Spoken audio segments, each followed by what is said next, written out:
Good evening and welcome to episode 7 of Wombs with a View. Please like and subscribe. Thanks for tagging along, everyone. We have our regular panel and our special guest is Gemma Aitchison, founder of Yes Matters, an organisation providing rehabilitation and support for survivors of sexual violence and empowering young girls and women to be able to reject sexual objectification and stereotyping. We have Tanya, an American artist and female rights campaigner. You can find her on Instagram at baba.yagas.hut. Many thanks for joining us tonight. And our first topic tonight is with Katie.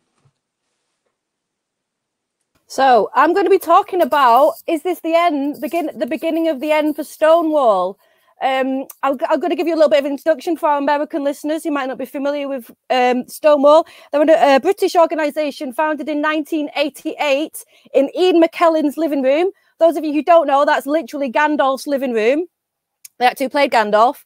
And they got together, lesbian and gay men, because they wanted to oppose Section 28, which was a piece of legislation that the government brought in to ban the teaching of sexuality in schools. They weren't allowed to promote homosexuality. So if somebody said, "Sir, I think I'm gay," is that okay? You wouldn't be able to say, "Yeah, no, you're totally fine, lad." You'd be banned from speaking about sexuality in a certain way in schools. So they got together. One of the early victories was the repeal Section 28, bring more noise to it. They lowered the age of consent for gay men, which I think was 21. So they brought it to the national average, which was 16. And I think the most famous piece of legislation that's been pushed through in recent years is the gay marriage bills and civil partnerships. So around 1915, I think a lot of gay rights organisations felt kind of like they'd achieved everything. They were twiddling their thumbs. Meanwhile, along comes an organisation called the Arcus Foundation, provides them with a bit of a grant, big boost of money, and then suddenly they get the idea that they're going to add the T onto the LGBT. Initially, it used to be lesbian, gay and bisexual. So they added the T. And for many years, lesbians and gays have complained that their representation has been dwindling. And they basically think that they're not represented by the organisation anymore. They're an organisation that are trying to erase the concept of sex as like a legal category and replace it with gender identity. And the argument is basically if you erase sexuality, then you kind of erasing homosexuality. So there's been a bit of a pushback. Some original founders have jumped ship. They formed the LGB Alliance, who've got a lot of hate and been accused of all sorts, really. They just got charitable status. And then this past week, the three major things happened. The first, I think one of the most significant thing was that Essex University released a report because they had disinvited a couple of feminist speakers from their university. And this caused quite a lot of controversy. There's quite a lot in the news now about universities censoring free speech. So they commissioned a report. Now, rather than sort of bury it and not decide to publish it, they went out and they published it. And this, I'll just read this bit out because I think this is quite interesting. Barrister Akua Rainford found that the university had adopted policies which reflect, and I quote, "the law as Stonewall would prefer it to be rather than the law as it is, and created a culture of fear." So a spokeswoman from Stonewall defended their policies as being based on guidance provided by the Equality and Human Rights Commission. So this has caused a bit of a bun fight, basically, between the EHRC, they're a regulator who oversee human rights law in the United Kingdom, publish guidance to public bodies to make sure that they're following the law and the Equality Act. Then it came out that the Equality and Human Rights Commission have dropped their Stonewall Diversity Championship members. Now, this is coming for a lot of heat. I believe 1/3 of UK corporations are members of this scheme, and basically Stonewall use it to get ahead of the law and basically misrepresent the law. They say they teach people that gender identity is a protected characteristic. It's not, it's gender reassignment, and basically try to push through their agenda and totally misrepresent the law.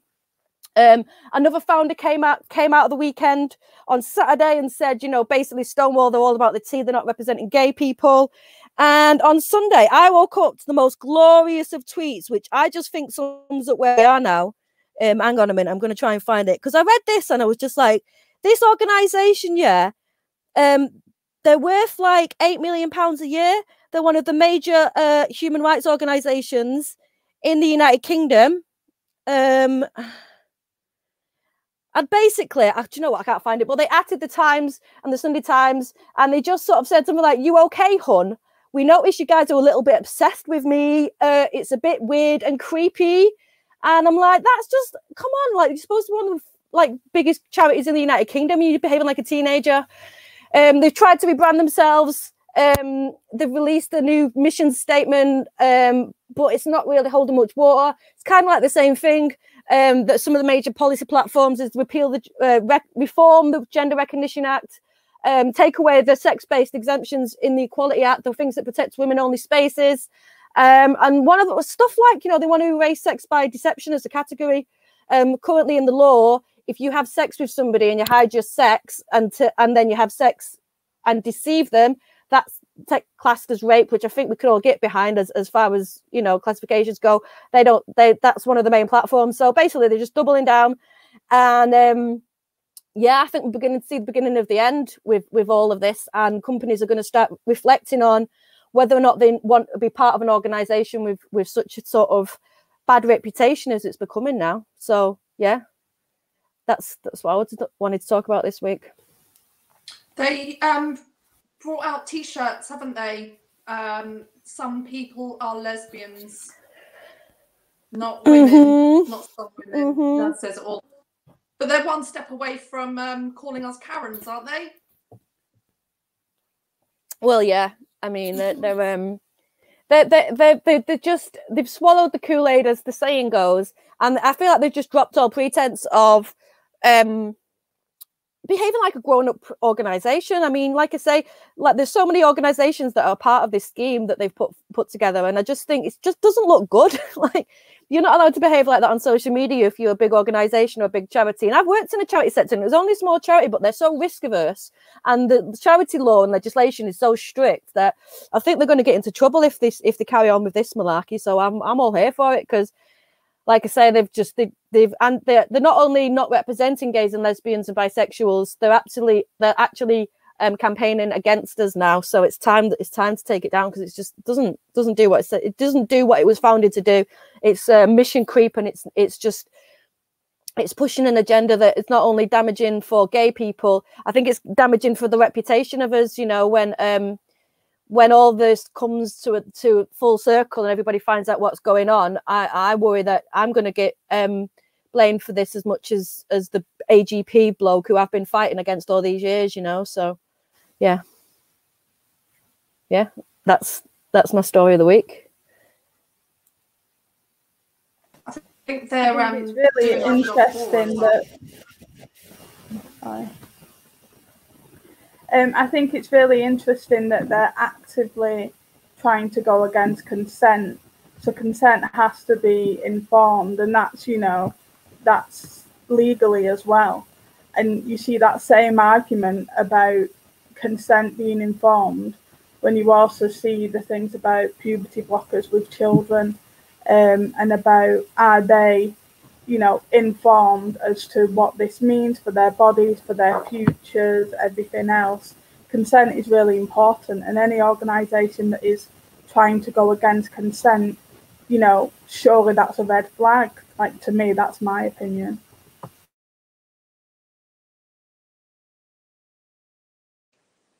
I think as well with any they are basically based on sexuality, and it's the sexuality charity is not having good understanding of what consent is, then heaven forbid where the other lines of morality might be in that situation. Because yeah, it's a bread and butter basics. If you have sex with somebody, you need to have honesty and openness, and you know, that's not an organization that really seems to understand what it is anymore, you know. Well, we hope that the companies, I mean, they're going to wonder where the adults are, that have children taken our money, you know, because they've been so, like you said, Katie, immature online. Iris, what were you going to say, my love? No, I was just going to say that I've already read two big stories this week. The bisexual woman that was attacked, and there's a 12-year-old boy who committed suicide because he was being bullied because of his sexuality. So, things that were getting better suddenly seem to slowly been sliding back, if you like. So, where are Stonewall? If they're so focused on the whole of the LGBT plus, why are these things starting to happen again? I think that was really interesting. I read the Stonewall report that they published a few years ago, and it was talking about the transphobia. But actually, when you read the report, a lot of it was about homophobic abuse and girls receiving a lot of sexualized abuse, and it sort of goes hand in hand with girls. Previously, they come out as lesbians, and then they receive so much homophobic abuse, they end up coming out as trans men, and then everybody loves them when they're a trans man. And I think that there's definitely something that's not being addressed. And it's like, if you live in a nice liberal bubble, you can't understand that some homophobic parents might want to trans the gay kid. They can't understand the pressures and the communities where it's a bit tougher to get by. And I think they were just a bit too quick to kick the gun. It's still illegal in many countries, in like a lot of countries in Africa. It's still like you can get the death penalty in Rwanda for being gay. So it's like, why are they? I would have been happy if they would have shifted focus into other countries and sort of tried to get those rights over in those countries, especially considering all the colonial legacy and the fact that the British Empire installed many of those anti-homosexual laws in the first place. I think, maybe that would be right to try and put that all right. And hopefully, LGBT Alliance, I know they've got a lot on their hands and it's early days, but hopefully I think they're going to have a very international focus and build community internationally, and hopefully connect us all to work together to just bring gay rights across the world, really. Because I know it's a cheesy thing, but it's like no one's free till everyone's free. And I'm like, yeah. Oh, another little thing as well. I just noticed, I don't know if this has been picked up on much, but apparently the European Human Rights Commission have just advertised for a new CEO. So there's obviously been a little bit of shifting around and shenanigans going on in that organisation. It sounds like they're going back and forth at each other, but that's a big head to roll. And I'm not sure if it's maybe that she was just naturally moving on, but I did notice on Tuesday I saw that. So I think that it might have had an impact on other organisations that are facing comeuppances, I suppose. So hopefully this will be a bit of a think on to other organisations might not want to be spending a fortune to trash the reputation. So yeah.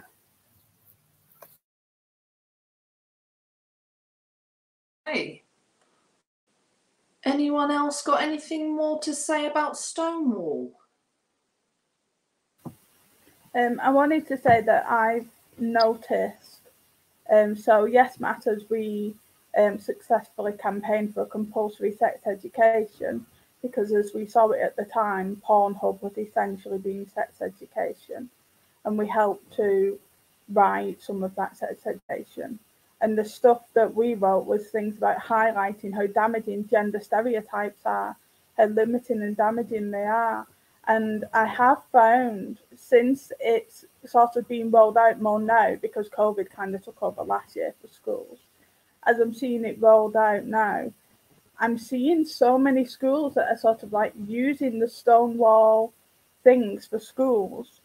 And I seem to be having the same conversation over and over again online and in groups and on panels that I'm on, to say, well, you have to remember to follow the government guidelines around not reinforcing gender stereotypes, around highlighting that they're damaging. And you have to also remember that if you have outside agencies, that they have to be scientifically evidence-based and they're not allowed to be ideology-based. And I just seem to be having that conversation over and over again. And I know, I don't blame the teachers because they've had a lot of crap to put up with in the last year, and they're just trying to, put things together. They're just trying to do the best. And Stonewall is a brand that has become so normalized that people trust it. But I'm really worried about the fact that they are reaching for that so much because it's ready made for them, and it's completely going against what they should be doing. And I think that's a real problem as well.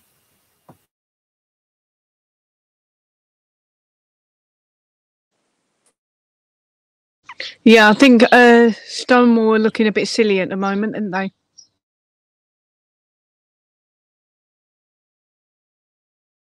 Yeah, we need Safe School Alliance. It's the Safe School Alliance. We need them in schools, not Stonewall. They misrepresent the law. They don't stand up for our LGBT kids, and they've got to be gone. As far as I'm concerned, they have to be out of schools. They're dangerous. They give a dangerous advice, and I'm sure we're going to come back to this many episodes again.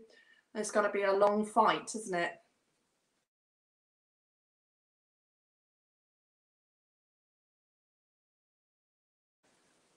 Right, I think we can move on now to the next topic and who we're going to go with. So shall we go with Gemma, because you are our special guest. So please tell us what you came to talk to us about tonight.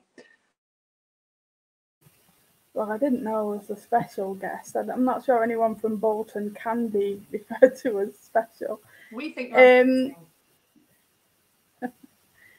Well, so yeah, I'm really invested in young people because obviously I run Yes Matters, and the whole point of that is essentially feminist youth work.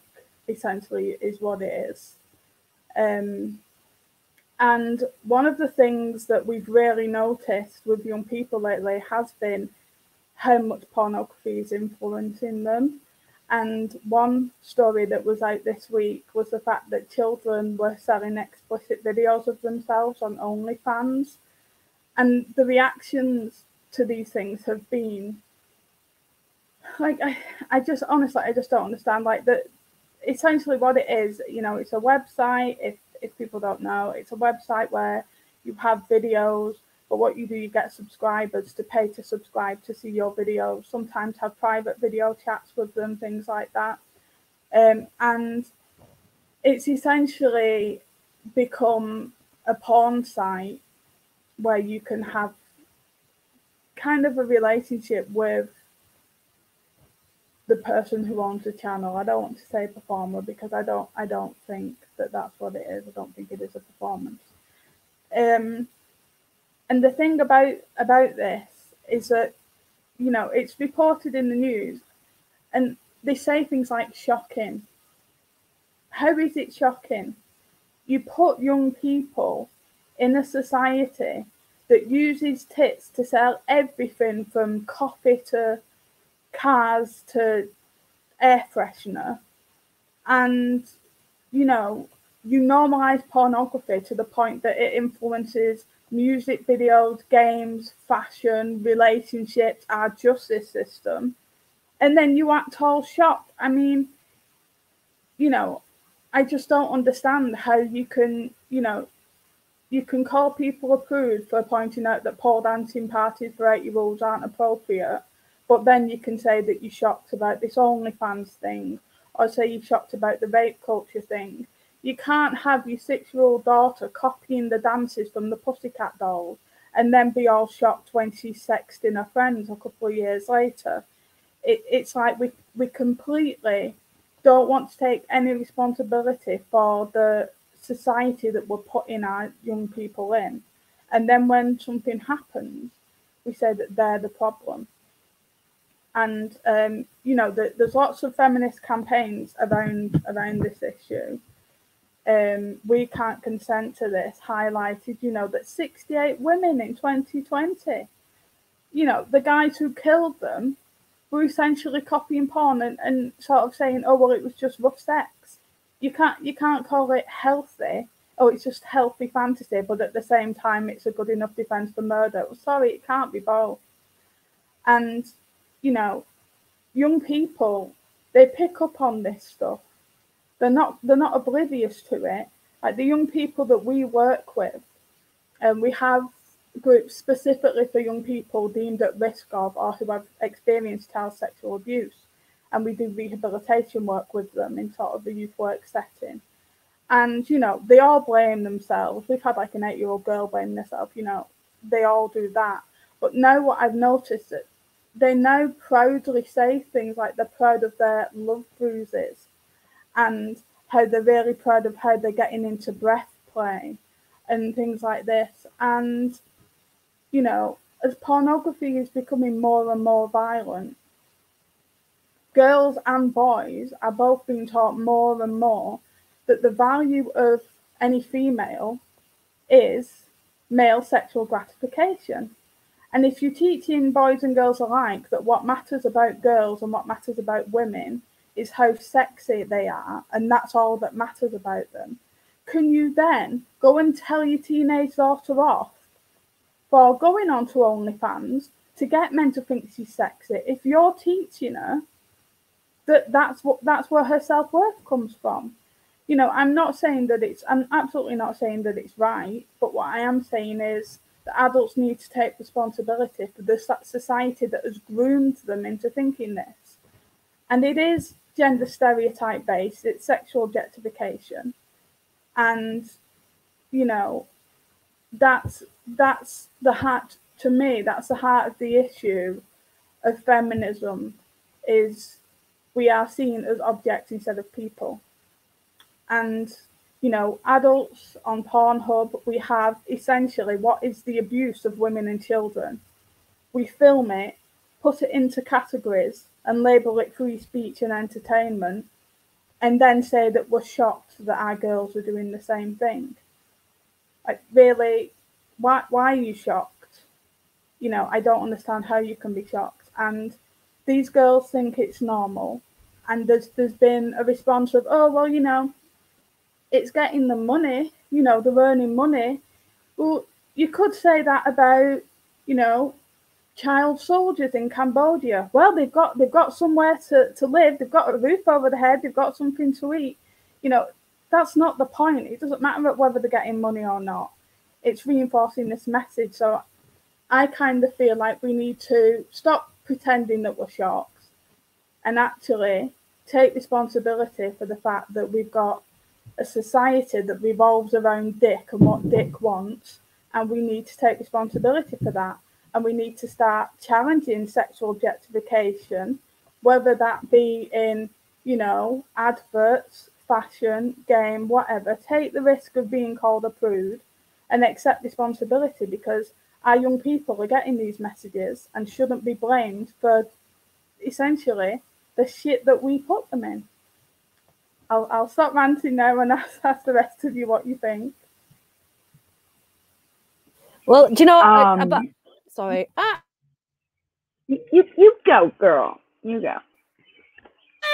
So I just wanted to say a quick point, picking up on what you were saying about the girls being blamed for it and the media's reporting of it. So I find it interesting because I found an article today, and it was really good. It was an article in the BBC, and it went through and it gave a lot of information about what's happening, but it was prefaced with the children selling explicit videos on OnlyFans.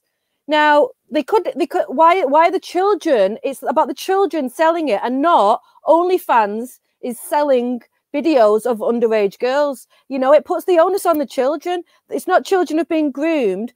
And you know what? I was listening to Radio 4 this moment when they mentioned it. And Radio 4, for British viewers, it's like the most middle class British institution other than like the proms or something, you know. It's very highbrow. And they mentioned it and they talked about it. And then at the end, the guy sort of signed it off with, so OnlyFans have said that they contacted the men and they've all got their money back. The money has been reimbursed. And I'm like, yeah, that's what we care about. Nonces getting their money back when they get caught looking at teenage girls. I didn't know. She said she was 18. I'm just like, come on, mate. Is that really? Everybody's sitting here thinking, oh, those girls have just they've just lied and they've just stolen those poor innocent men's money. Do you know what I mean? Sorry, I got a bit of rant on there, but it did annoy me in the first thing in the morning. And I do think that the way the media reports on these things is quite interesting. And I think they need tighter guidelines when they discuss things about children, because I've noticed this slipping into parlance like child prostitutes. And if a child is not old enough to consent to sex, then how are they old enough to sell sex? Like it's coming back to issues of consent. So yeah, I thought that was quite an interesting thing, how the media changes how we perceive things in these little girls. Yeah, victim blaming is definitely moving from women into children at 100%. It's like You know, how Harry Potter has that cloak of invisibility. It's like all men have a cloak, but it's about accountability. It's like they're allergic to it, I swear to God. And a pimp that's online is still a pimp, and to me, that's what OnlyFans is. They get them to like do the videos, they let them sign up, and then they take a cut. That's being a pimp, no? That's what that is. So 20% as well. It's not. Yeah, 20%, and it's, you know, Pornhub has been in trouble recently for the same thing, for hosting videos of child rape. And I get a lot, you know, 10 times a day, I get, not all men, but I'm sorry, until child maintenance payments are more common than child rape views on Pornhub, I don't believe that it's not all men, because Britain is the third highest consumer of child pornography, although it is filmed abuse and filmed rape, but it's the third highest consumer. It's certainly not the third highest in paying for the kids. So they're fine to watch kids, just not pay for their own. So I'll accept the not all men argument when that is the other way around, frankly. I would say the best answer to the not all men argument is that there's too many men doing it. It's too many men. One's too many. Well, I don't believe men when they say not all men, because as soon as they have a teenage daughter, they stop lying and say, oh, do you know what, it is all men. So you can't go there, you can't watch this, you can't go here. Men know why they're afraid of a prison shower. So they know what the problem is. So let's stop this pretense of not all men. You know exactly what the problem is. You just don't want to actually fix it. So yeah, I don't believe not all men. I think it's not all men, but all men benefit from it because we're scared of men as a class because of what the super predators do. Then they all get an easier ride of it because they know that they don't have to flip out and they don't really have to push your boundaries that hard because of all the other guys who push your boundaries and the way that you moderate your behavior because you're scared of male violence. And that I think they know full well that they benefit from the behavior of certain men. And I think that leads on to the silence. I was going to say something quickly as well. Can you imagine if 20 or 30 years ago, when we were growing up, there was a club that kids could go to where they speak to and make videos of themselves with men who watch porn? Would that be allowed? I think a lot of parents need to wise up as well. I'm not trying to blame parents, but I'm saying they need to wise up to what OnlyFans is because there seems to be a lot of people not knowing what their children are up to on the internet. I think online in general needs to be addressed because it like Pornhub gets more consumers or viewers, whatever you want to call them, wankers, but they get more of them than Netflix, Sky, Apple TV, all of them combined. And there's no regulation. Oh, well, there is regulation. In the UK, they can't show a female ejaculation. Like, that's not allowed, which, you know, tells you a lot. But there's no regulation. So for me, you know, parents absolutely have a place here, but I think there needs to be regulation just as with any other thing, just as, you know, with any other show. The government needs to be stepping up and addressing this. But let's be real, you know, they're not addressing rape in the real world. So why would they address online rape? And to me, what I think is really important about OnlyFans, pornography and all this stuff is that it does then, it's inside the mind of the police officer you're reporting to. It's inside of the minds of the jurors that are sat there. Because, you know, like 30 years ago, if you had said to a police officer, he pulled my hair, he spat on me, he strangled me, I was crying, he could see I was crying, he would be like, oh, that's terrible. Now, being punched in the face, having your hair pulled, being urinated on, being bruised, saying you're crying, that's part of mainstream pornography. So now the police officer's thinking, oh, well, you know, that doesn't mean that he knew you didn't consent. Because the guy can say, oh, well, yes, he was crying. Yes, he was doing all these things. But, you know, I still thought it was fine. And that's where pornography has its claws in our justice system. Because to prove rape, you have to prove that the guy knew you didn't consent as well. And as long as pornography is becoming more violent and abusive, the guy can still say, sorry, governor, I still thought it was fine. So how far is it going to go? And until we start saying to pornography, get out of our justice system, stop grooming our children. And the way to do that is politicians need to take it seriously, and they're not, because it's, you know, it's the lads club, isn't it? I hope you weren't expecting me to be teary on this. Not at all, Gemma. Actually, you're so fierce. As a mum who has seen my daughter's group chats just be filled with hardcore porn, and I've got to say it's the boys doing it. The girls are not doing it, but our poor girls have seen so many hardcore images of what they are supposed to be as an adult female that we did not have as teenagers. So I agree with everything you're saying. I think we should ban it. It should be banned. Those platforms, burn them. They're evil. And so I read the BBC report Katie put up, and they got their grandma's passport. Because I was thinking, look, maybe we could just do a passport system. Same with Twitter, you know. And then you read that and you just think nothing's going to work apart from banning them. And we've got child rape on there, ban it and put them in prison. Tim Stokely is the man who runs OnlyFans. We spoke about him before with Joe Bartosh here a couple of weeks ago. He's branching out into Asia, where poverty, you know, exploitation is rife, and that's being applauded. I just find it so saddening. Just those poor kids. Breaks my heart. We need to call it what it is. What he essentially is a much creepier version of the child catcher from Chitty Chitty Bang Bang. And he is a child pimp. That is what he is. And we need to call it what it is.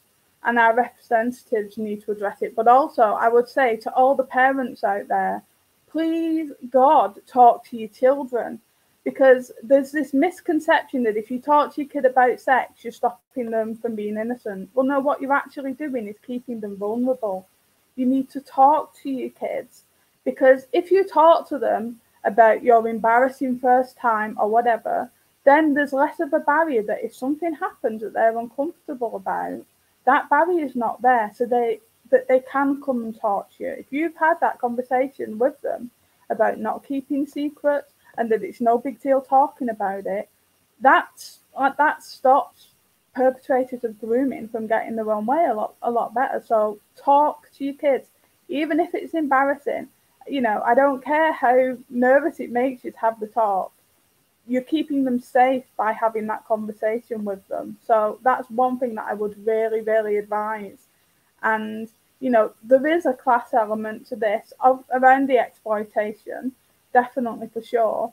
And we see this in child sexual abuse as well. This is where the victim blaming comes in. It's like, well, they kept going there. They knew what he was like. They knew what he did, but they kept going there because they wanted the alcohol, or they wanted the takeaways, or they wanted this. You know, it's again this demonization of the poor. We saw it during COVID as well. All these kids wanting free school meals and calling them all the names under the sun, calling them burdens and things like this. You know, we need to stop like shaming people for being poor as if that's something that they're doing wrong in the first place, you know, and then they wouldn't accept less because they wouldn't think so lowly of themselves that they would want to go and do this because they don't think they're worth any better. There's absolutely a huge class part to this as well.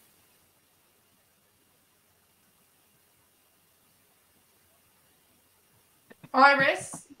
Yes, I just wanted to mention as well that parents need to be aware of who their child is following, because the big push, as far as I could see, is also coming from the social influencers. They're the ones who they're likely to notice more are doing it. You know, they do it to make extra money. I'm sure you all know who I mean. There's so many of them out there. But yeah, they're most, you know, that's another avenue. And can I just quickly say before I forget, Gemma, that is the best advice I've heard anyone say, talk to your children. Do not be embarrassed to talk to your children, because that is the best weapon you have. As far as I'm concerned, never be embarrassed about any subject with your child, and I think you'll find that you'll be more they'll be less likely to be involved in stuff like that. That's it. I'm just going to say that I messaged her group chat and told all the boys that Mercy's mum is here, and if you send any more porn, I will go into the school. And they've never sent any more porn. It was over 6 months, and I just thought I've had it, because we're not supposed to message children, are we? But it's her group chat. I know these kids. And so that's what I did, and she's never had it again. So don't be put off by getting in the group chat and telling the little scroats to back off.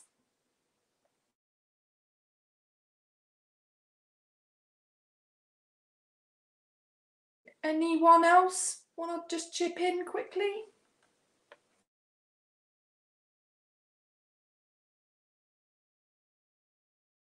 Do I? Unmute yourself, Tanya. Unmute. Okay.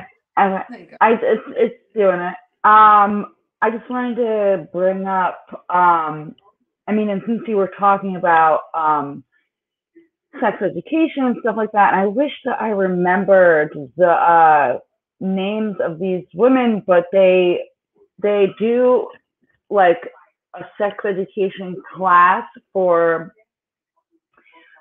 teenage age kids.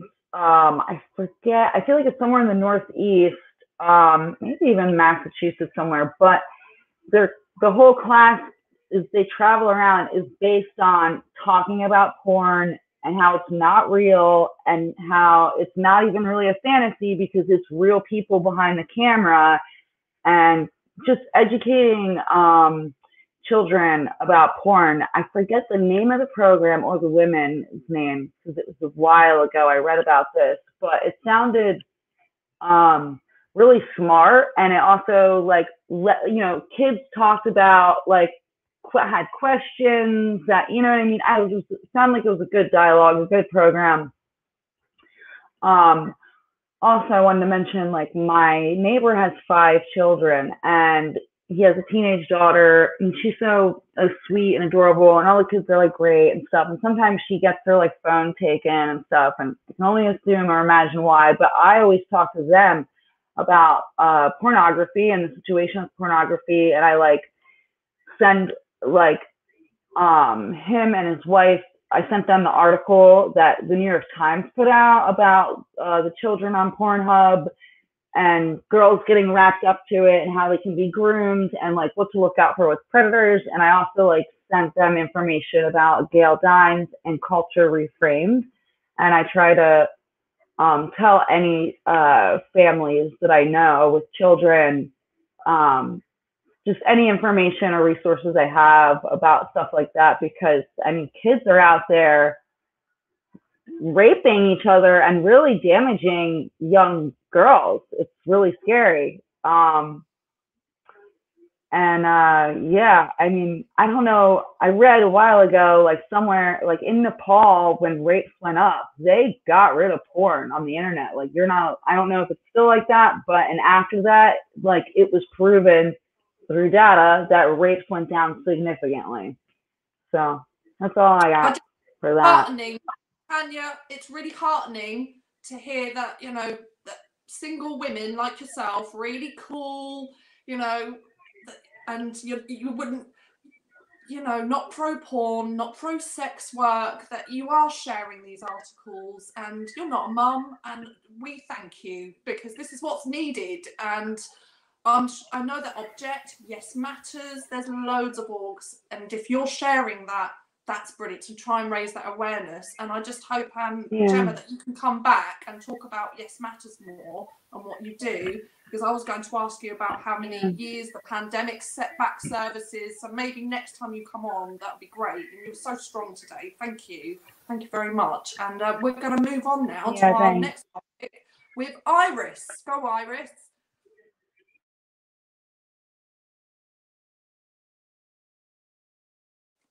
Your mic, Iris. Here we go. Yeah, something that affected me the other day when it happened, which was the news of the Nadia Whitmore and her stepping back from her job because of her mental health. And she did a really nice statement explaining, you know, it's to do with her PTSD, and has she's finally taken a doctor's advice and stepping back. And that was really, really nice because, yeah, it's good to own the fact that you're suffering from mental health.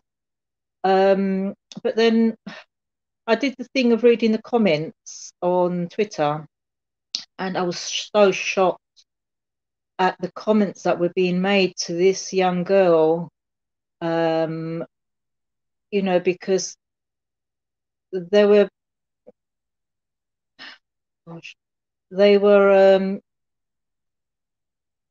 horrible, basically horrible. I mean, considering she's saying that she's suffering from this condition, and all they were doing was just throwing all this hate towards her. And then it came to the question of, well, has she got PTSD? Why does she have it? She's young. She doesn't have the type of job where you would get that condition. You're like a soldier or a frontline worker. And it just, to be honest, I just had to stop reading it because it was so upsetting, because I don't know, I suffer from that. I have suffered from that. So, you know, it's just, and she's not the only one. Many other women who have come on and said, I'm suffering from mental health problems, they don't get the same sort of sympathy that, say, a man would. So why is this still going on? I mean, what's her name that killed herself? You know, that was partly due to all the abuse that was being thrown at her as a woman. And why is it still going on? I don't get it. Iris, do you think racism has a lot to do with it? Because I haven't looked through the tweets, but I'm taking a guess. No. There were some that were aimed at her because of that. But it was a mix. There was also ageism, the fact that she's young. She's 23, isn't she? She's got the title of the baby of the house, which is the title they give to the youngest member of Parliament. She's, I think, she's so young. I've seen her on a few marches, and I was taken aback because I'm getting a bit older now, and everybody under the age of 25, I'm like, oh, are you okay, dear? She is. She is. There was also the fact that she was a Labour politician. That's another thing that was thrown at her. No one really, well, the people that were doing these things never really stood back and just thought, well, she's been through a lot. I mean, don't forget, she worked through the pandemic in the care homes. And then she had to go when she became a whistleblower, because her care home was under, didn't have enough PP, whatever it's called. And she was sacked by them for doing that. And then it turned out that, yeah, actually, they didn't have it. So, you know, she's not one of these people who was just sitting back and watching everything happening. She was actually there helping. So can you imagine how that's affected her mentally, seeing all that stuff going on? I mean, that might not even be the reason, you know, so it just really upset me.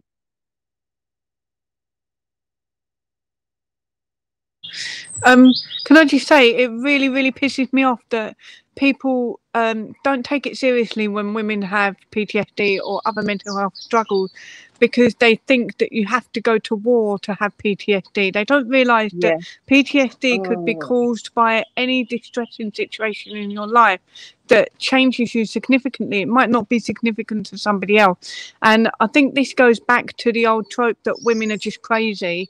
They're crazy anyway.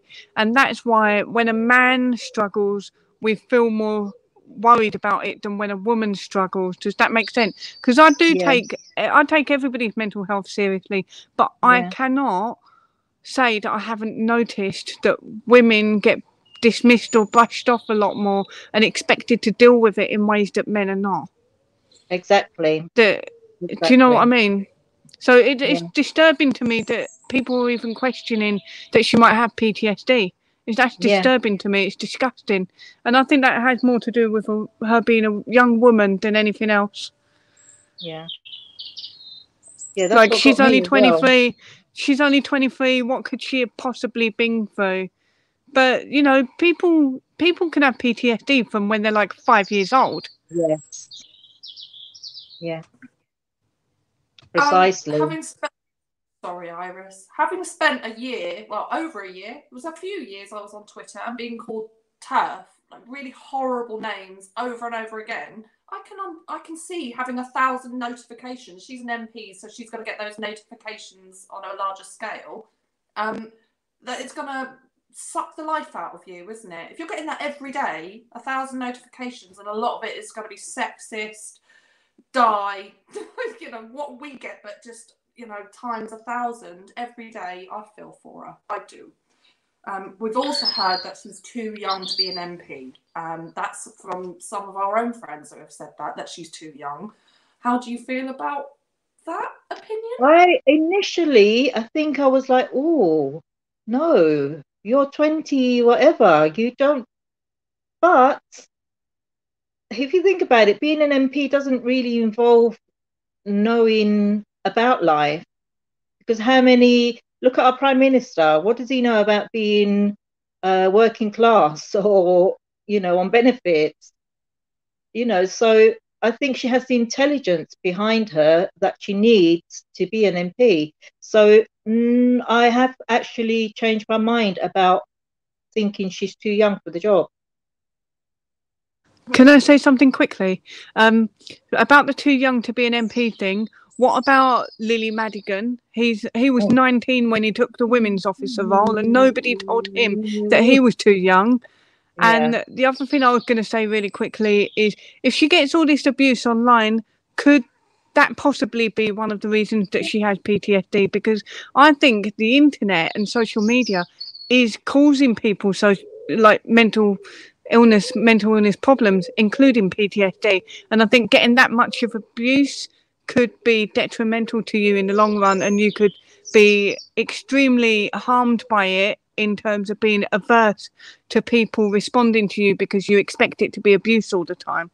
So I reckon that's contributed to it, definitely. I'll stop ranting now.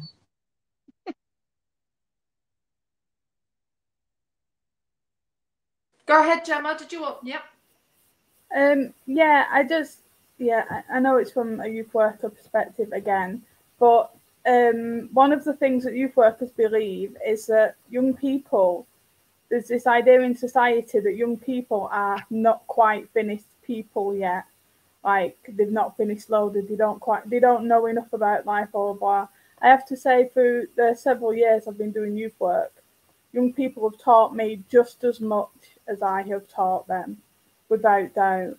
And I know some people, blokes mostly, that are in the 50s that couldn't take care of themselves better than an 11-year-old kid, because sometimes.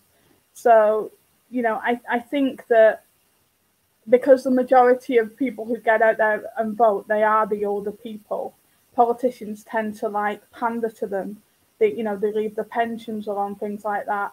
So if you can get younger MPs and MPs that are more representative when it comes to class, when it comes to race, when it comes to age, you are going to engage more voters. So I think it's a good thing. Yeah, that's true. Can I say, I think we have to be careful with the young people thing, because I agree with you that young people can have something to offer, but I'm also getting a bit worried about the fact that we're martyring young people to the point of thinking that they can tell us everything and they can teach us everything. And that's how we got in a position with the trans stuff and kids as well, because kids know everything and we don't, apparently. We need to be careful with it. I feel a bit conflicted with this story, Iris, because I think my initial thought was she's too young to be an MP, and I don't think that a carer is able to take 3 months off work or however long it is and say, "Oh, I've got PTSD." You know, lucky for some, isn't it? But you know, reflecting on it, and I think what you're saying, Gemma, about like, you know, that they deserve to have representation. What's the old phrase? No taxation without representation. And I do think that she can get in. She's in touch with the younger generation. I mean, she still thinks that women have penises, but you know, she has got that connection that maybe can make other kids think, "Oh, I could go and do that." Do you know what I mean? She's a young woman of color from a working class background. So yeah, I'm like, yeah. But I will just say this: I have noticed something with politics is that it seems to like pushing young people to the forefront these days, and especially I've noticed this with the Greta Thunberg thing. It's like they push a woman forward as the spokesperson and she gets abuse, and then it's like, well, who are the people behind that who are benefiting, and is that young person able to manage all the abuse that they're receiving? I think when you're a bit older, you get a bit of a tougher skin. I know that I have since I've been in my 20s. It was so hard being a 20-year-old. I thought everybody hated me. I was like, oh my God, I'm so useless at things. And when you go on Twitter and people are going like, yeah, you actually are, you know. What's that do for you? And I think that I don't know, I feel really uncomfortable with this idea that kids know everything, like the oracles of truth, because you think you do when you're young, and they do, but at the same time they need to have respect for elders, and elders need to have respect for youth. And I think you don't have as wisdom and some knowledge of what's gone before, because these things keep reoccurring every like 20 years or so. And I don't know if I think that to be honest, I think there's a weird cult of youth at the moment with politics, and especially politics on the left. And when young women are pushed forward into these positions, I feel for them and I worry about them. And you know what? We've had the woman, Sasha Johnson, who was got headlines last year during the BLM protests for being like a UK Black Panther, going around in marches, got a lot of online abuse because she called another black man a coon, and it was like, oh, she's a massive racist and what have you. And she's been shot in the head, and now people are saying, oh, is this because she got racial abuse, or was it a gangland shooting? And we obviously jumping the gun, but it's just like, is that the end stage of all this stuff? You know, she's been putting in the front. Who are the men behind her, letting her take the heat, be the fall guy, get clickbait, get heat when she gets retweeted because everybody hates her? Like, what agenda is that woman serving? So Katie, I think that's something. I saw Sasha Johnson call the man the C word. It was with he was with Tommy Robinson, and we don't know what was said before for her to be so angry. That's not been aired or after. And I just wish her the best, a full recovery, and to come back stronger. I really do. All of us, don't we? Yeah, hearts and minds out to you, Sasha, because you know, I think definitely. she's got fire in her belly, like, so you know. And Nadia, she tweeted out last year, "We must not fetishize debate about the GRA," and I just think, well, that's ironic, because it's the men, the men that have put their fetish into the debate. So she is naive, and she is. It doesn't look like she's changed her mind. So she herself has problems with older women telling her no. I don't know if she's naive. Rather, she's been indoctrinated like most other young people have, and she's been fed the lines and the sob stories. Because whenever I hear these MPs that are on the other side, and you know how they're this small majority that are suffering and marginalised, you know that they've got someone who's got to them first, to tell them their sob stories and the fake figures, the suicide figures specifically. So I don't know if she's naive, more indoctrinated. Yeah. Fair, Iris, very fair. Okay, well, thank you for bringing that up tonight, and I'm sure we'll be bringing her back up again, since she's pro change, pro self ID, isn't she? Moving on, we're going to go with Tanya. Tanya, what have you got for us tonight? So Yeah, I just wanted to first talk about the mass shooting that happened in America. I don't know if you guys are aware, but apparently it's like some say it's the 234th mass shooting we've had this year, and then others say it's the 15th, depending on what constitutes a mass shooting. The first group says as long as 4 people are shot and wounded or murdered, and the second group is as long as 4 people or more are murdered. So we've had 15 mass shootings where 4 or more people have been murdered completely. And this one, it's 9 men that were murdered. The shooter is named Samuel James Cassidy, which is a shame because I really like that last name. Really blowing that last name. But he worked at a rail yard in San Jose, Northern California, in the Santa Clara Valley. And it was pretty obvious to the other coworkers that he was targeting certain people. So let's say it's also like one of the most high profile shooters like since April. And since April we've had 3 mass shootings. FedEx in a warehouse in Indianapolis, and there was a mass shooting in Boulder, Colorado. He set fire to his house before he left, and he had 2 semi-automatic handguns with 11 magazines and ammunition with them, all legal. In his locker, they found precursors for things to make homemade bombs. Thankfully, the sheriff's station was pretty nearby, so they got there pretty fast. And so then they started talking to his first ex-wife. They were married for 10 years. And divorced for 13. And she talked about how even back then he talked just constant shit on his coworkers, complained about them, threatened to murder them, fantasized about murdering them. She also talked about, that he was recluse, didn't really have many friends, and was an alcoholic, and would direct his anger towards her when he was getting mad about work things. Then after her, he started dating a woman named Jing Kun Wang. She goes by Connie in America. She said that Cassie had a strained relationship with, Cassie had a strained relationship with this ex-girlfriend. It seemed like a really volatile relationship. They both had They both ended up having restraining orders against each other. Court documents show and revealed troubling allegations she made in the filing in 2009.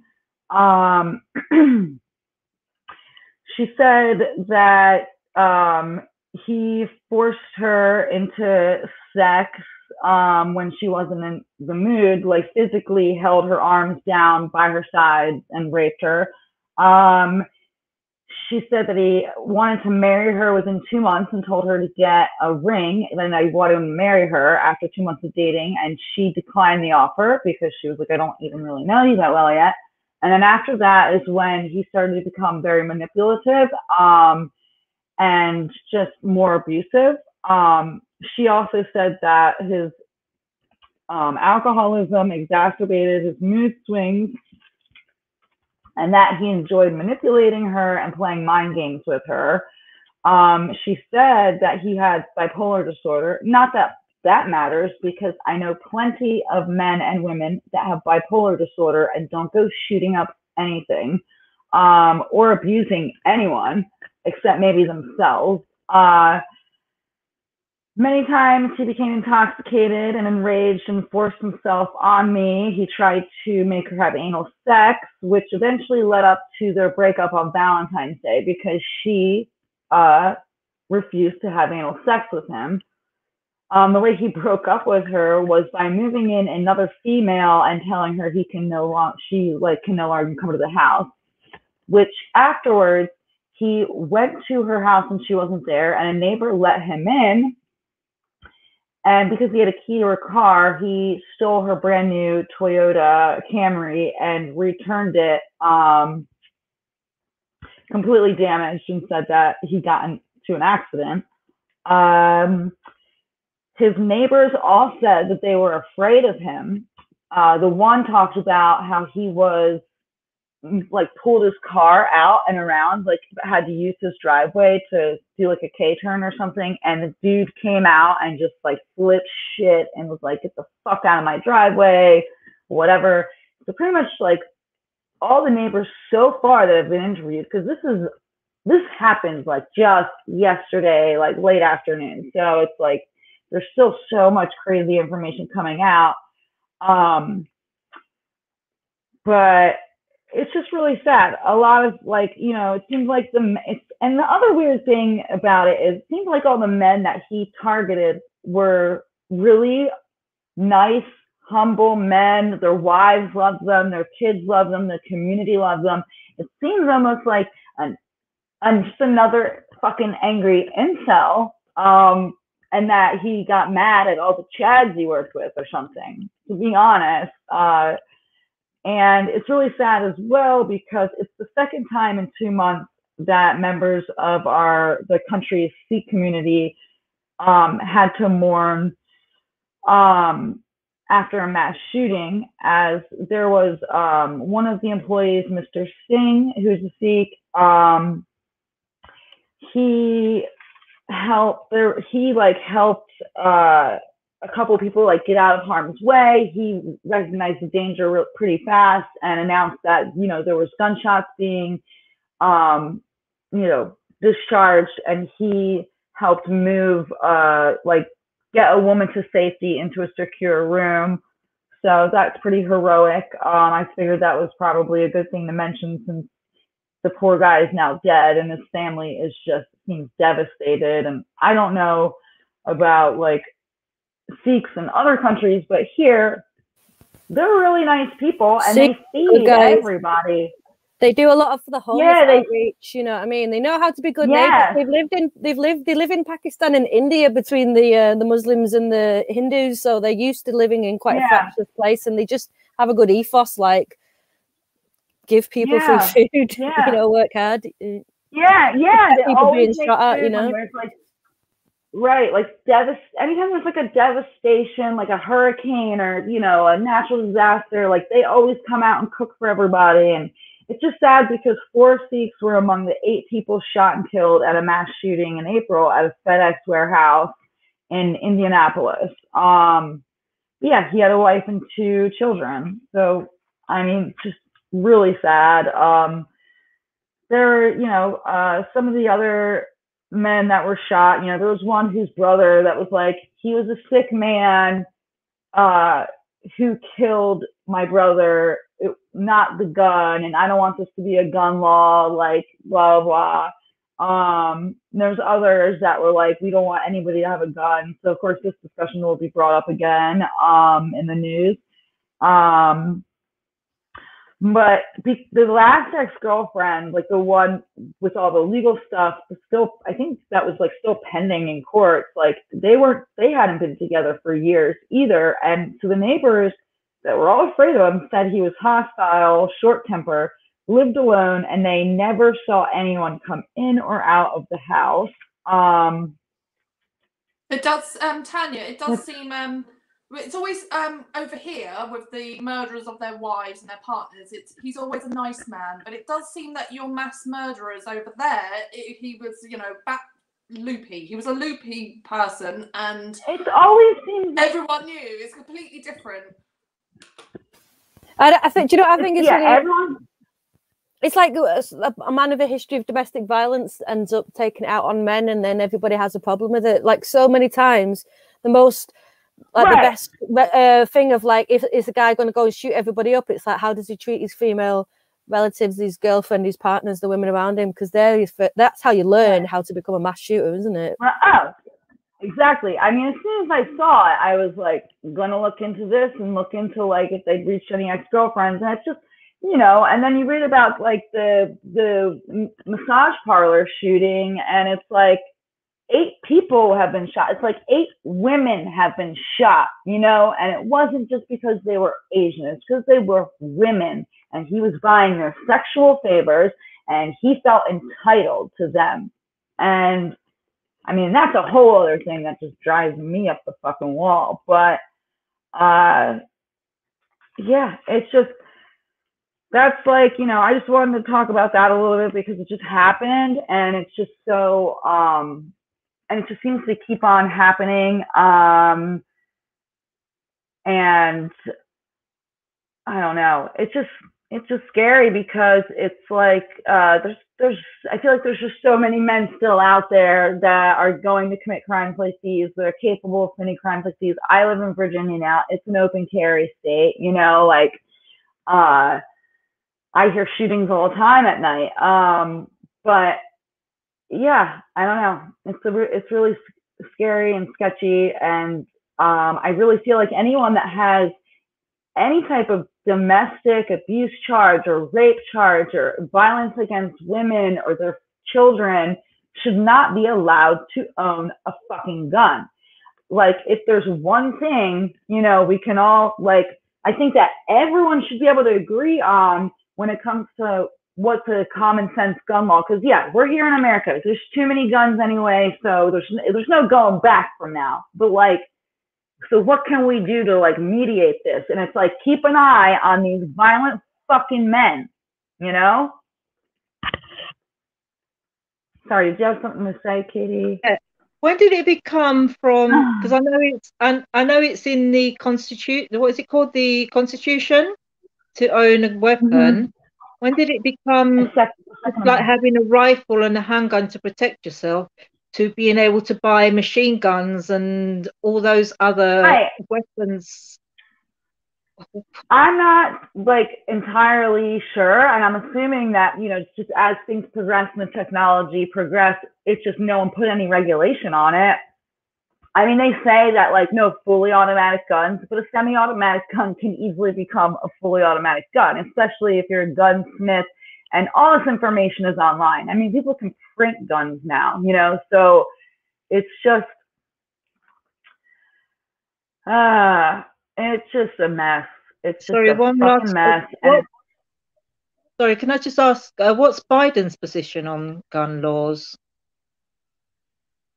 Biden's position? Well, he made a statement talking about, you know, that he wants to like do like, I don't know, wants to bring up the gun conversation again and common sense gun laws. And like, I don't really know. I'd have to like look in particular. I should have probably looked that up, but I'll look it up. I don't know exactly what where he stands, but I feel like because he is pretty much just a fucking Republican too.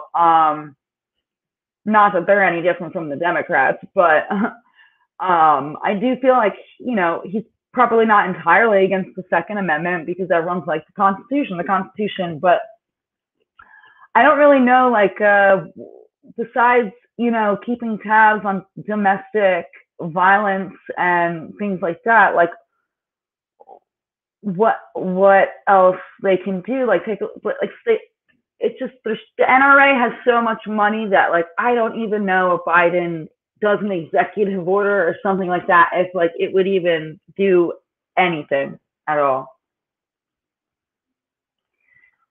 It's an uphill battle. I think you're really right, Tanya. Like, I've noticed here from Sonny Bolton that every time there's a shooting in America, I just wait for that line to come out, domestic abuse in his past. It's every single time. And here, like, whenever a man has killed a woman, he always has sexual offences in his past. And I feel like the problem is that we're not listening to women. If you listen to us, you could prevent so much. But, you know. Right. It's like that Ripper documentary they put out from where you guys, like in England, they put that shit out. And, oh my God, I was so angry until like the third episode when the feminists started talking. Because the whole time you're like, the women fucking know. They know who it is. And you fucking cops just fell upon the guy because it's just crazy. It's just crazy. But yeah, like listen to the women. The thing is essentially condoning and enabling murder because there has been so much. I mean, I can only talk from a UK perspective, but there has been so much feminist academia about men with sexual offences and sexual objectification and where that leads to. We have like quite a famous thing called the 8 steps from coercive control to homicide by a feminist academic here. And it's like the state knows this and yet does nothing about it. So like in the UK, vape is pretty much legal now. So what you have to acknowledge is that the state is condoning and enabling our bodies piling up and pretends to give us shit every now and again, like for a week or something. Yeah. The problem is we don't listen to women, and the justice system fails women when they are naive enough to go to them in the first place. Right, I know, and then they just destroy them and re-traumatize them. It's like... We need to buy an island or something, just have like a feminist island. Yeah. We could come to America and buy some guns. I don't know if that's a thing. Women's army. I mean, I already like... you know, a couple of the women that I volunteer with, we're going to take a gun safety class and maybe do some like Muay Thai classes and stuff. Because that's the other thing is they say, you know, if a woman lives in a house with a man that has a gun, she's more likely to be shot and killed by it. And while that is definitely a true statistic, I feel like that's because the woman always puts the onus on her protection on the man, and he knows what he's doing with the gun. You know what I mean? It's like, they're here. They're everywhere here.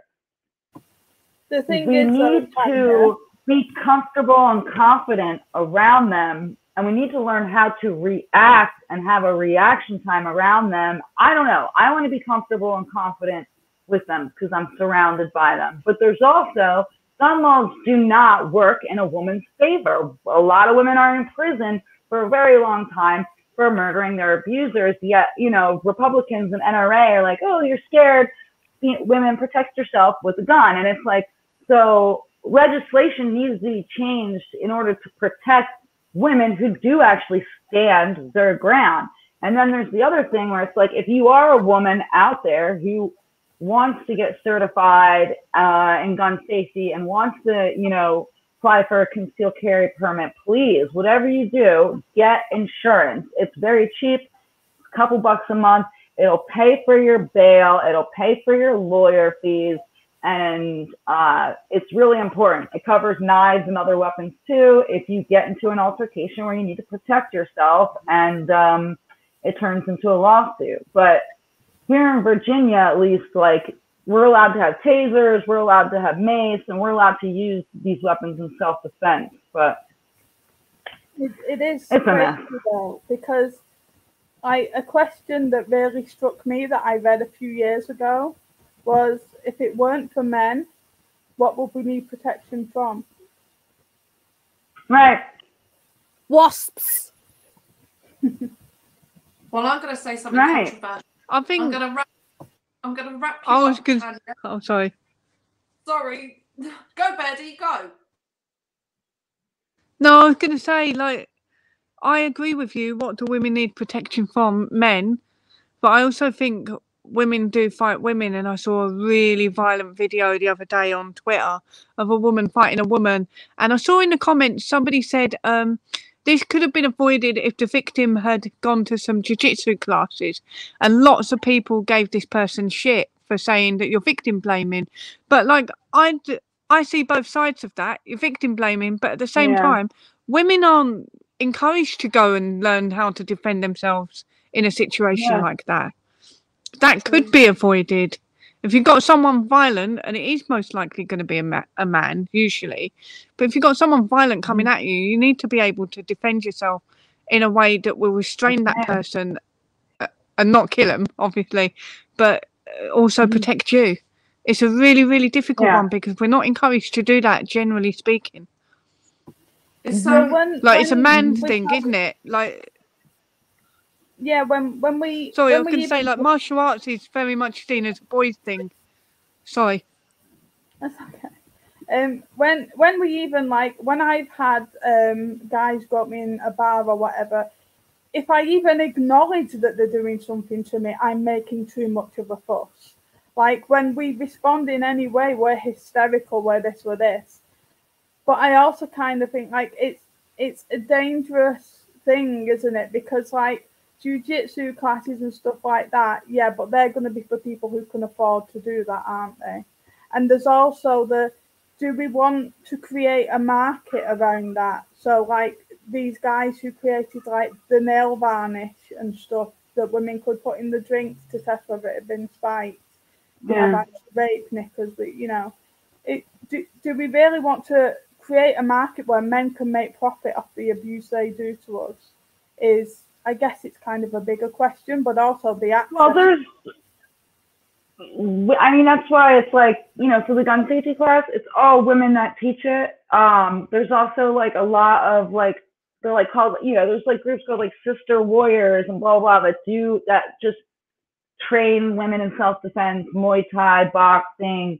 There are a lot of just female-based groups, and when I like get into more like self-defense classes and stuff, like I'm only going to utilize obviously like women, because fuck that, right? You know, I'm done putting money in the pockets of men.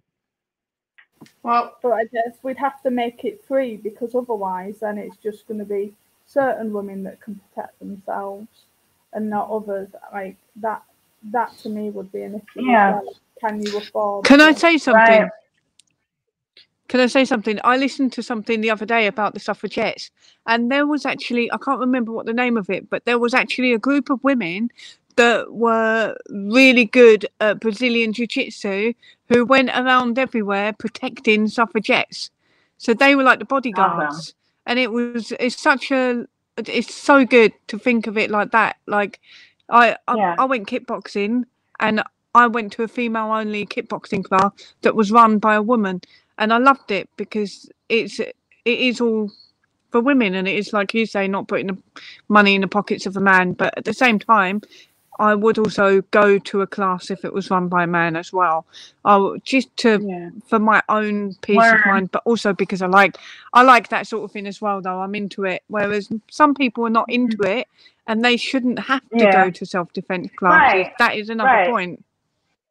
Like, I'd like to be someone that protects other women, you know what I mean? And I feel like I'm naturally a fighter. I've been scrappy my whole life. I've been fucking robbed. I've been fucking choked. I've been punched in the face. I've punched people in the face. Like, I've taken out my earrings. You know, I fucking done it. But I would like to be more, just more knowing and have more knowledge and have more control and confidence, like now as an adult, and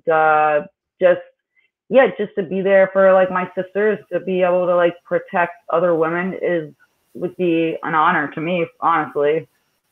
We just need Xena Warrior Princess to come round to all our houses, teach us a bit of shit. That's just what we need. Yeah, for sure. Right. I'm just going to say that we ban all guns from men. Okay, they're not allowed them. That's my controversial thought. All right, until they start, I always say that. Letting, you know, pedos and perverts and male abusers have guns. If they're going to carry on doing that, we take them away from all of you. So, but anyway, that's my controversial comment. They can earn their privilege, and they can earn their keep. Anyway, we're going to move on. I loved it. Oh, sorry. With Birdie, we're going to end up with Birdie. So, what have you got with her? Oh well, I was going to say, yeah. Go on. I just wanted to say that I do volunteer for the WHRC, and I'm always trying to bug people to sign the Women's Declaration because we need as many signatures as possible. You can find the site at www.womensdeclaration.com, and if you're interested in being a volunteer, there's a volunteer form. If you're kind of feeling iffy about it, you can reach out to your state contact. There's a list of them for the United States. And just to get involved, or if you just want to meet other women in your state or county that, you know, just to meet other women and organize. It doesn't matter if you want to be in or out or whatever, but if you want to meet women and organize and do your own thing. I met a lot of other women in my city. I moved here recently, so I didn't really know many people here. So it was honestly a great place to just start anew. And because of that, I have a small, like, nice group of women that I can hang out with in real life and talk to. And I know that they'll be there for me, and they know they can call me, and I'll show up there for them. So please, ladies, let's like organize and just get our shit together and strategize. And I'll put a link in the I'll put a link in the description for the declaration. That's why I was doing that. So just Usebomb.com, girl. Thank you. Look in the show notes. Okay. Cool. Thanks, Katie. All you, Birdie. Oh yeah, sorry, I forgot that I was speaking. I'm not ending it on a very good note though.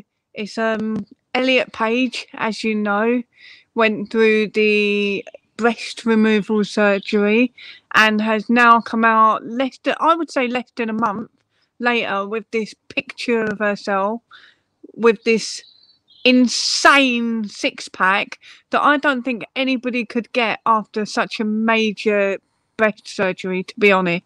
I think maybe she had it done all at the same time, and also somebody else pointed out to me that she looks like she's had shoulder implants, which is a thing I didn't know you could do, but a lot of people were pointing out the collarbone and the shoulders, and I thought that was interesting because, to me, no offense to anybody that's got collarbone going on, but to me, collarbone usually means you're malnourished or you're underweight. And to have the collarbone, the shoulders, and this ridiculous six-pack, but no muscle anywhere else, is a bit shocking to see. And also, I looked into this as well. Somebody pointed out on Twitter to me that usually on a woman, the six-pack shapes around maybe to the belly button, but not below. And Elliot Page's six-pack goes way below that. So she's obviously trying to convince us all that she's a man by, hey, look at these implants I've got in at ridiculous places, but I don't have any muscle anywhere else, so I never worked for it. I just got it put in surgically. And I just wanted to talk about how disturbing it is to see the amount of people praising her for this and saying that it's really inspirational, and saying things like, he's come such a long way, he's so brave, he's really inspirational. But nobody stopped to look at this young woman who's severely struggling with something and saying, this doesn't look right, this doesn't feel right, what can we do to help her and other kids or young women like her? She's not a kid, but she's appealing to younger women and young girls. And I was also going to talk about how on the internet, there's a lot of people, ironically, still talking about her as if she's a woman. So they're saying things like, she put up her picture on Twitter, and there's certain comments where men are saying certain things. And one thing that caught my eye was somebody said, we don't get up in the morning and think how best to look attractive for men. And I was thinking, well, you wouldn't say that about a 25-year-old man or a 27-year-old man. But you're saying it about her because you know she's not transformed into a man, despite all of the additions she's had put onto her body and the things she's taken away from it, you know. And I think it's really, really, do you know what? It's caught my attention. It's really fucked with my head a little bit because I just don't understand how we're looking at this and cheering it on. To me, we're watching somebody destroy themselves and cheering for them, and it's really upsetting to see. And that's all I wanted to say. I don't know where I'm going with that, except that I just wanted to bring it up and see if anybody else has anything to say about it. I definitely think they're fake abs. I definitely think she got them done when she got the breast reduction or breast. I totally agree. I'll Yeah. tell you why. Because It's it takes. like women who get. Oh, it's like women who get a cesarean, like a planned cesarean and a tummy tuck at the same time. You know. Yeah. Well, I'll Sort tell of you like why that. I agree with it, because it takes women a lot longer to get a six-pack than it does men. I don't know if it's true for all women. There's always going to be exceptions, especially if you're like genetically gifted with an athletic genes or whatever it is. But I know that it takes longer. Like my fella, he's been eating too many cream eggs. All right, let's put it that way. But I looked it up online. He could easily get a six-pack quicker than me, and it's just because I'm a woman that I will take longer. There's no way that she got a six-pack that quickly, whether it was during, before or after surgery, because if she got it She before hasn't even surgery, been on testosterone that long. but she hasn't, it's not the testosterone that would give you the I know. six-pack, and she hasn't got any Yeah. definition anywhere else. She's not doing push-ups, Right. she's not doing squats, Right. she's not doing anything, she's not lifting weights, she's not doing anything except for maybe potentially starving herself. Right. I would just say with I just want to say one thing and one thing only, because to be honest, I feel like there's so many column inches taken up about this woman's body and what she's doing, and I feel like she's very vulnerable, and I don't want to add to all the pile of whatever anybody says. But the thing that really messes me up, that I find quite distressing, is all the comments by people going, "He looks amazing. He looks so happy. Yes. This is amazing." Because I'm like, surely you can see that this person isn't well. And it's just, aside from the whole, like, yeah, he's a man, he's always been at man, you know, we've always been at war with East Asia. Like, it makes me feel unwell, because everyone's cheering on this woman's self-destruction. That's what got me. And That's what in a upset me really about it. gaslighting way, like, he looks amazing. I'm like, you're the one, I'm going to look like the bad guy when I go on and is she okay? But I don't know. I feel like, well, do you actually care about this? Do you actually care about this woman or this human being, this person? Even if you're going to use the correct pronouns, I don't see any people being like, he looks unwell, I hope he's okay. I hope he's getting good support there, because it's quite a big thing to do.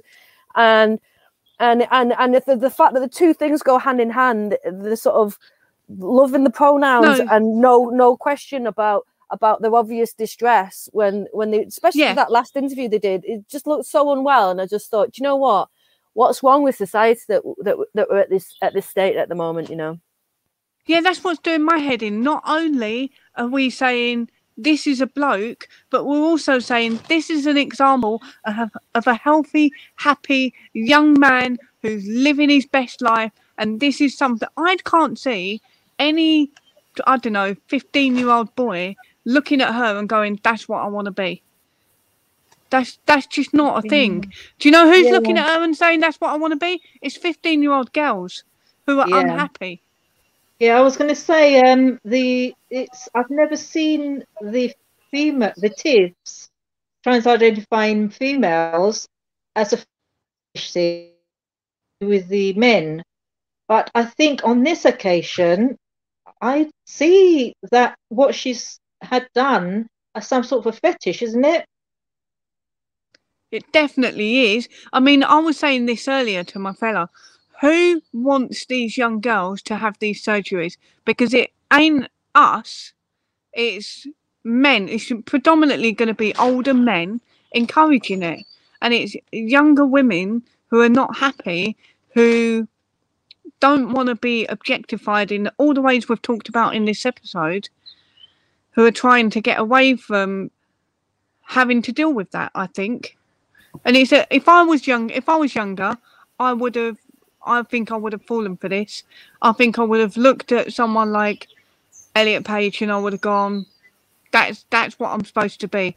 That's what I want to be. And I think I would have regretted it as well. Definitely would have regretted it, but I think I would have done it. Any age if you'd have told me between the ages of 4 and 24 that I can be a boy, I would have done it. definitely. But I wouldn't have understood why. I know why kind of now, because I stereotypes. don't want. Well, I was going to say, it's not because I want to be a boy, it's because I didn't want to be treated like a girl. That's all it was. And I knew there was a difference. It's all this stuff is all around gender stereotypes, and it's really worrying that we're this culture of saying that reinforcing gender stereotypes is progressive, and this is kind of a big thing with me. The same reason that men commit the majority of violence is the same reason that men kill themselves. It's gender stereotypes, the limiting and the damaging. The men don't get emotional regulation skills because they're taught that that's weak and things like that. And then when they don't have the emotional regulation skills, they get told no, and they start shooting up. I don't know about the rest of you girls, but when I get rejected, I go home, eat some ice cream, and have a wank. I do not go and shoot up at school. Well, I think there's extremisms on both sides. So we're taught to deal with way more shit than we should ever have to deal with in silence. And boys are not taught how to cope with any shit that comes their way that is real stuff, that's heavy, that involves them having to open up, not only with other people, but to themselves. They can't handle it. The first act of violence any man will commit will be to his emotional self. And women, girls, we're taught to put others before ourselves. We're taught that, from the toys, kept looking after the doll. That's why women are the majority of carers and things. But can we just talk about the really important thing that you said there, Birdie? Too many cream eggs. What the fuck is too many cream eggs? There's no such thing as too many cream eggs. Let's talk about the real shit here. Too many cream eggs. Well, I'll tell you 5 in a row. Can I just say, actually, all the cream eggs are too many cream eggs now, because bloody Mars has ruined the recipe of cream eggs, and they're lying and they're saying we've not touched it. We haven't touched it. I'm sorry, Tanya. I'm not cussing out your people, but when the Americans bought Cadbury, they ruined all of our chocolate. What they've done is they've transed the cream egg. Yeah, the cream egg, formerly known as cream egg. I don't know it. Egg identified. We're going to wrap it up now because we've been over an hour and a half, and we could have said so much more, couldn't we? We really could have delved into it. We're going to go and say a bit more now. Have a couple of beers afterwards, but so just to say thank you, guests, panel, and viewers, and please share, like, and subscribe. Good night, everybody. Bye. Bye. Later. Laters. Bye. Oh, guys, are we still live?